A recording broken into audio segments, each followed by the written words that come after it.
The following presentation in this video are personal viewpoints of the speaker and do not reflect official policy or views of the Department of Defense or any of the U.S. military services.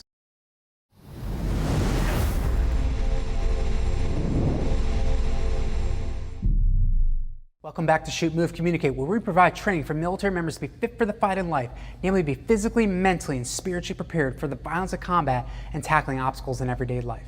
I'm Chris Reardon, a U.S. Marine, and today we're going to be covering the third of 6 videos regarding the physical and mental stresses of combat that a warrior will likely face as related from Lieutenant Colonel Grossman's book On Combat, of which the content in this video is heavily referred to either through quotes or paraphrases.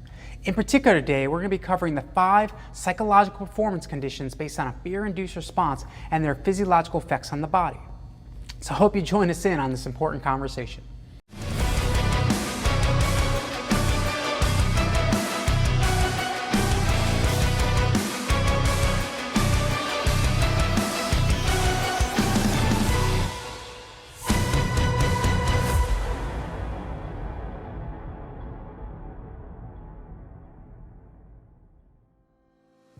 Command Sergeant Major Bob Gallagher, U.S. Army, a Somalia veteran, prepared his soldiers prior to the invasion of Iraq by saying, it's okay to be afraid. If I didn't think you had fear, I'd think twice about you. But it's learning how to operate with that fear and break through it and do your job as a professional.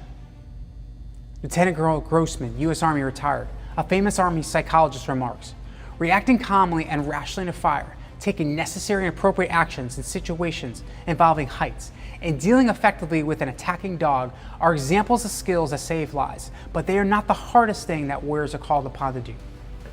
These are bad enough, but warriors must also move towards the sounds of the guns, towards the most cunning, ingenious, destructive creature on the face of the earth, one of their own species, trying to kill them. You see, to enable a warrior's ability to better withstand the stress and fear of the battlefield, he or she should know the various psychological conditions that one's body will encounter depending on the situation. Given enough foresight and training, one could also optimize the psychological state in which they find themselves and to maximize survivability and performance in their jobs. These states or conditions are generally referred to as conditions white, yellow, red, gray, and black. Condition white is basically when you're asleep or going about one's business in a completely unfocused and unaware condition. This is where you're most vulnerable and at your lowest level of preparedness to handle danger and adversity. One's heartbeat is about 60 to 80 beats per minute. If a warrior is in this state on a regular basis, they are generally speaking basically a sheep that is helpless and very vulnerable. Now the next psychological state is condition yellow. One's heartbeat is similar to condition white. The difference, however, is one's alertness and readiness are up a notch, and where warriors especially should plan to stay in as much as possible. This would be more the sheepdog mindset. After yellow, we have condition red. This is where one's heart rate is at about 115 to 145 beats per minute and is at the optimal survival and combat performance level. One's gross motor skills, visual reaction time, and cognitive reaction time are all at the top of their game. However, starting at about 115 beats per minute, one's fine motor skills start to degrade. Of note, this condition is specifically based on a fear-aroused performance trigger, not sheer exercise. During this condition, one of the symptoms may be shaking in one's hands. This is due to early stages of vasoconstriction, which is when blood flow is restricted to the extremities by the body. In terms of the optimum condition to be in, it really kind of depends on one's job.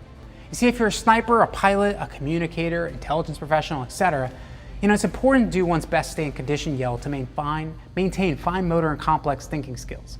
However, if you're an infantryman and you're about to bust through the door in an urban environment, it's important, honestly, to be functioning at peak cognitive reaction time, visual reaction time, and have your gross motor skills operating at full capacity. So basically, that'd be condition red. Now, your fine motor skills might degrade a bit, but through rehearsals, fine motor skills will become muscle memory. Also, certain skills could be mitigated ahead of time, such as partially threading plexi cuffs, putting magazines in a dump pouch. That being said, some fine motor skills not trained to may be fumbled through, but this is an acceptable risk given the situation. Now, after about 145 beats per minute, we start entering what's called condition gray. This condition will last to about 175 beats per minute, give or take. This is where performance for the majority of people really starts breaking down unless specifically trained for it. This is generally a realm where one's gross motor skills and definitely fine motor skills start to break down. In particular, bilateral symmetry happens. Basically, what one hand is doing, the other hand will do the same. For example, if you're holding a POW in one hand and have your other hand weapon trained on him, it's possible to fire that weapon if you clutch the hand on the POW. This particularly happens when one is startled when otherwise physically or mentally preoccupied.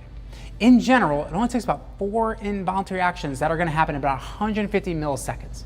You see, first your eyes are going to blink, 2, your head and torso will move forward, 3rd, your arms will bend at the elbow, and 4th, your hands will become fists.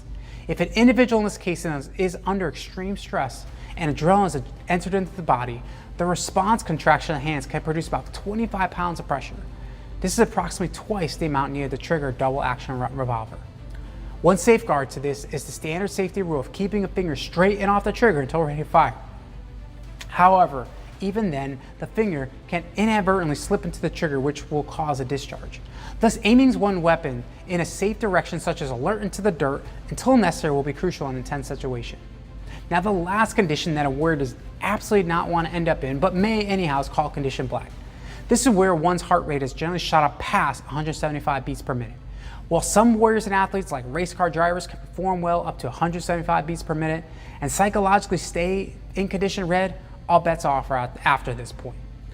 Cardiologists explain that the increased heart rate is so fast that it is counterproductive, since it is literally drawing in a full amount of blood before pushing it back out.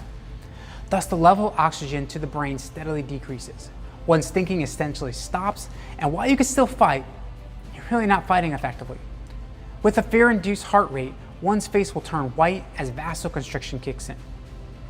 Something that should be noted is that if you are dealing with an exceptionally angry or frightened person, you will not be able to have a discussion, let alone an argument with them, because the more frightened or angry they are, the less rational they'll be. His or her fight or flight aspect of the brain is in control. To connect with them, the first step is to get them to calm down. As vasoconstriction is working, one's muscles will not work well due to the lack of blood. The backlash after danger is vasodilation, when one's veins go wide open. This will look like an individual getting a beet red face. During condition black, it is common to lose your peripheral vision, which is also known as getting tunnel vision. The more stress, the more narrow the tunnel. There is also a depth perception loss, so a threat looks closer than it really is. Furthermore, there is a loss of near vision. The phrase "so scared you can't see straight" is a reality. Particularly, this will become crucial when shooting, so it's important to do one's best to breathe and calm down if possible before taking a shot, to see one's sight and take an accurate shot. Otherwise, point at the target in extreme situations where time is of the essence. So this concludes part 3 on the various psychological conditions that one may encounter during the violence of combat. Particularly, we are talking white, yellow, gray, red, and black. I hope you have a greater understanding of the various physiological and psychological effects on the body during the stress and danger of combat. In part 4, we'll be covering stress inoculation and tactical breathing to help mitigate these effects. But until then, remember, land of the free because of the brave.